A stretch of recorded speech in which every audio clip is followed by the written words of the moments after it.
भगवती जगदम्बा महामाया परमेश्वरी भुवनेश्वरी आद्याशक्ति पूर्ण प्रकृति योग माया देवी जी को मैं प्रणाम करता हूँ।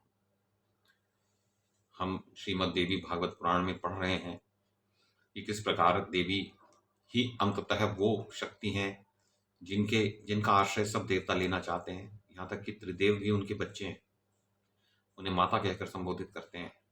तो हम क्या हुए, हम तो उनके सामने उनके अंशांश के भी अंशांश की परंपरा में है, उनके दासानुदासों की परंपरा में हम हैं।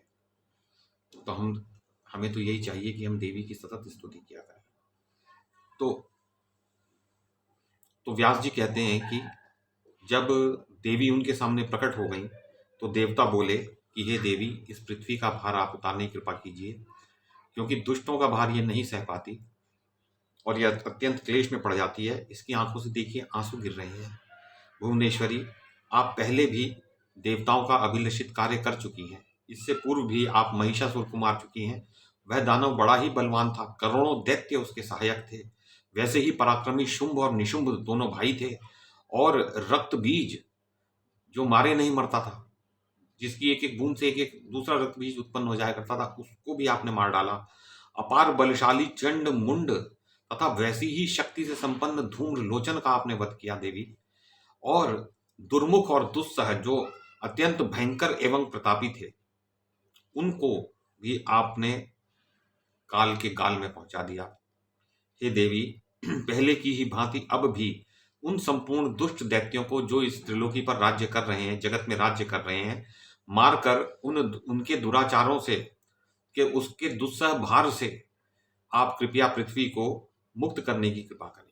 तो व्यास जी कहते हैं, जब कल्याणमयी भगवती जगदम्बा से देवताओं ने यों प्रार्थना की, तब देवी उनसे कहने लगी और उनका मुख मुस्कुराहट से भर गया। काली भौहें उनके श्रीमुख की शोभा बढ़ा रही थी। बड़ी अत्यंत परम सुंदरी देवी, उनकी सुंदरता तो अलौकिक है, पारलौकिक सुंदरता उनके पास है। और मेघ की भांति गंभीर वाणी से वो बोली, क्योंकि जितना प्रभु का पद ऊंचा होता है उतनी वाणी उनकी पद के अनुरूप ही होती है, गरिमा युक्त, गंभीरता युक्त, प्रभावी। श्री देवी ने कहा, देवताओं, मैं अंशावतार धारण करूं, जिससे कि संपूर्ण देवताओं को राहत प्राप्त हो और दुष्ट राजाओं के भार से यह पृथ्वी मुक्त हो जाए, इस पृथ्वी का उद्धार हो जाए। यह विचार मेरे मन में पहले ही हो चुका है। जितने दानव राज्य कर रहे हैं उन सबको मार डालना मैंने अपना परम कर्तव्य मान रखा है। तो वो उनको आश्वासन दे रही है देवी। जरासंध प्रभृति सभी मूर्ख नरेश मारे जाएंगे। अब ये जो जरासंध है, ये अपने आप को अमर समझता है, क्योंकि इसकी कथा ये है कि ये जरा नाम की राक्षसी ने इसके दो टुकड़ों को इसके गर्भ के दो टुकड़े उत्पन्न हुए। जब ये माता के गर्भ से उत्पन्न हुआ तो गर्भ दो भागों में विभक्त हो गया, और जरा नाम की एक राक्षसी ने देखा ये दो टुकड़े पड़े हैं, और उसने खेल खेल में ही उनको जोड़ दिया दो आधे भागों को, और कहा जियो जियो, और उसके कहते ही वो बालक जी उठा, तो उसका नाम पड़ गया जरासंध। अब उसके मरने का एक ही उपाय हो सकता था कि उन दोनों टुकड़ों को फिर से अलग किया जाए, पर जरासंध, ये बात तो किसी को भी ज्ञात नहीं थी, ये तो भगवान श्री कृष्ण ही जानते थे। और बाद में जब भीमसेन के साथ उसने भीमसेन को ललकारा युद्ध के लिए, मल्ल युद्ध के लिए, कुश्ती के लिए ललकारा, 27 दिन रात तक युद्ध होता रहा, कोई जीत हार नहीं हुई। और भीमसेन ने कितना ही प्रयास किया लेकिन वो तो परास्त होता ही नहीं था, और भीमसेन थकने लगे लेकिन ये नहीं थका।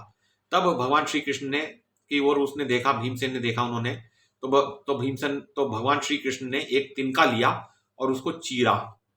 तो जब चीरा तो भीमसेन ने क्या किया, उसको पटका जरासंध को, और एक पैर पे पैर रख के दूसरे पांव को ऊपर उखाड़ के पूरा शरीर चीर डाला, दो टुकड़े कर दिए।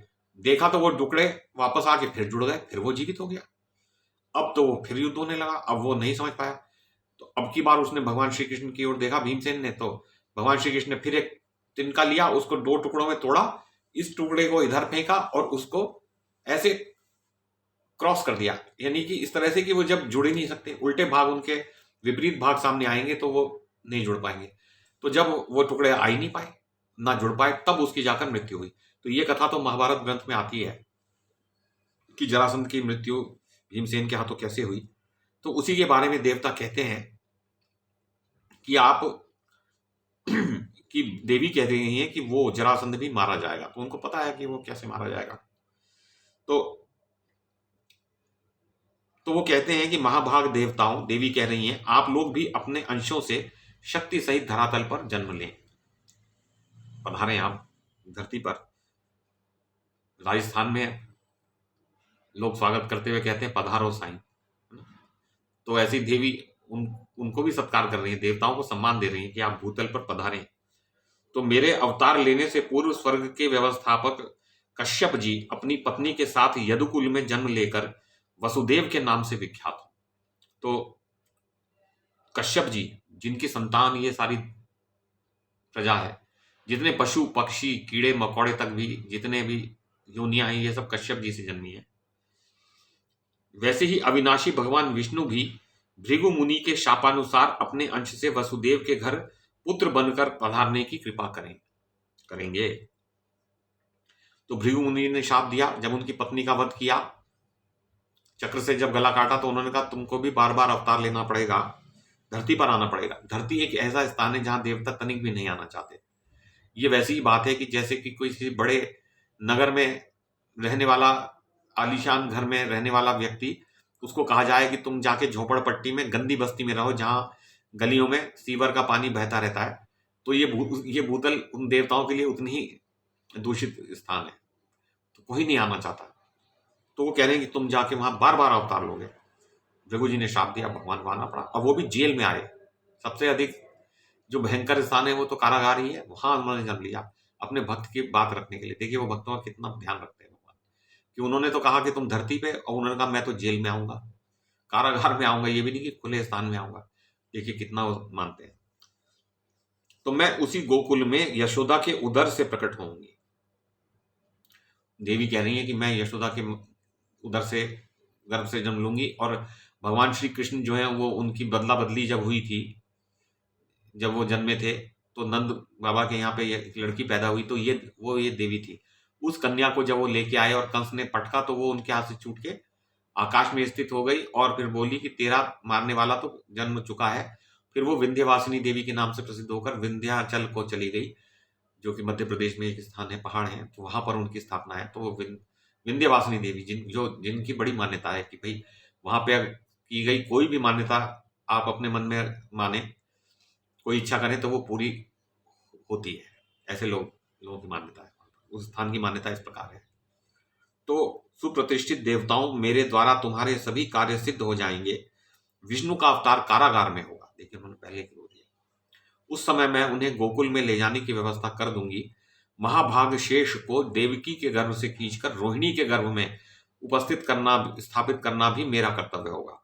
अब ये जो शेष नाग हैं, ये दो माताओं, एक माता से नहीं संभले, तो ये तो इतने भारी हैं जिनसे धरती, जिनके बल पे टिकी हुई है।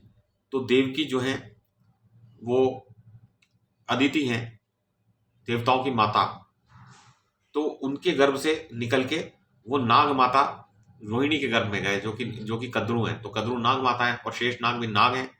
तो वो अपनी नाग माता के गर्भ से फिर उन्होंने जन्म लिया, लेकिन अदिति के गर्भ से भी जन्म लिया। वो इसलिए क्योंकि भाई वो देवताओं से भी तो संबंधित है। भगवान जो शेष नाग है वो भगवान के जो है तामसी अंश है, भगवान श्री विष्णु के, तो वो भी देवता है, भगवान है, वो तो प्रभु है। तो मेरी शक्ति का सहयोग पाकर वे दोनों महानुभाव दुष्टों का दलन करने में लग जाएंगे। यानी राम, यानी कि बलराम को राम नाम था, लेकिन उनको बलराम कहते थे, या बलभद्र, और भगवान श्री कृष्ण, ये दोनों भैया जो हैं ये दुष्टों को मारने में लगेंगे। द्वापर के व्यतीत होते ही संपूर्ण दुराचारी राजाओं का संहार कर डालना बिल्कुल निश्चित हो चुका है। अब ये तो कलयुग के अंत की बात है, द्वापर का प्रारंभ है, लेकिन द्वापर के अंत होते होते दुराचारी राजाओं का सबका संहार प्राय हो जाएगा। साक्षात इंद्र भी अर्जुन बनकर धरातल पर पधारे और दुष्ट राजाओं की सेना के संहार में लग जाए। तो अर्जुन जो है वो इंद्र ही के पुत्र कहे जाते हैं, या इंद्र ही स्वयं अंश रूप से है। धर्म के अंश से प्रकट होकर महाराज युधिष्ठिर धराधाम पर विराजमान होंगे। वायु के अंश से भीमसेन का, एवं अश्विनी कुमारों के अंश से नकुल और सहदेव का भी प्राकट्य होगा। देखिए देवी भविष्यवाणी कर रही है देवताओं के सामने। उस अवसर पर वसु के अंश से प्रकट होकर भीष्म राक्षस सेना का संहार करेंगे। तो भीष्म जो है वो वसु यानी जो 8 वसु थे जिन्होंने जमदग्नि जी के घर से गाय चुराई थी, तो उनको शाप मिला था। तो वो भीष्म राक्षस सेना का संहार करेंगे। तो उनमें जो राक्षस प्रकृति के लोग हैं उनका संहार वो भीष्म करेंगे। अब आप लोग यहां से पधारें और पृथ्वी भी सुस्थिर होकर समय व्यतीत करें। तो क्योंकि देवी ने तो आश्वासन दे दिया है, तो भाई अब आपको इसमें कोई संदेह नहीं रखना चाहिए। महानुभाव देवताओं, मैं इस भूमि का भार अवश्य दूर कर दूंगी। सारा काम मेरी शक्ति के ऊपर निर्भर रहेगा, इसमें कोई संशय नहीं है। क्षत्रियों का यह घोर संहार मैं कुरुक्षेत्र के मैदान में करूंगी। तो कुरुक्षेत्र के युद्ध की घोषणा देवी ने कर दी। तो ये सब इसलिए आप लोग अपनी पत्नियों के साथ मथुरा एवं गोकुल में जन्म धारण करें। तो देवताओं से ये उन्होंने कहा। व्यास जी कहते हैं, परब्रह्म की योग माया उपर्युक्त बातें कहकर अंतर्धान हो गई, यानी वो अदृश्य हो गई। अब सब देवता चले गए और सबकी योग माया की वाणी से सबके मन का विषाद दूर हो गया और पृथ्वी भी शांत चित्त हो गई।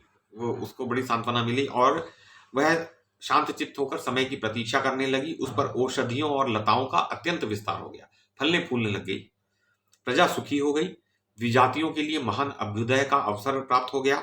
समस्त मुनिजन अत्यंत आनंद के साथ धार्मिक कृत्य करने में तत्पर हो गए। तो यहाँ पर हम 19 अध्याय पढ़ चुके हैं श्रीमद देवी भागवत के चौथे स्कंद के।